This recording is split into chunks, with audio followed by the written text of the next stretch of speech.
Ndio liko hivi. Kwa hiyo tuna kazi ya kufanya wapendwa. Mungu awabariki.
Ya kanisa ni hii, tumeshafika nyasi hapa. Hii hapa. Nadhani wakati mwingine tutamalizia zile kule. Na hapa tutasogea kidogo.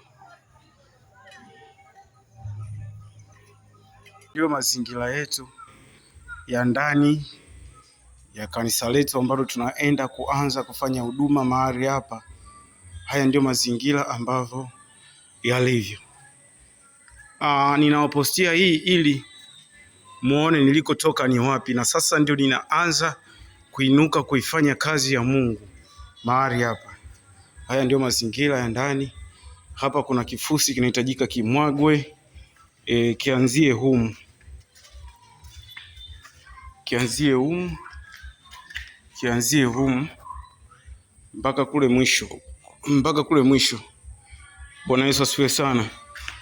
Haya ndio mazingira ya kanisa letu ambalo tunaenda kulianza mahali hapa. Lazima Mungu aonekane, lazima tuvunje madhabahu za shetani.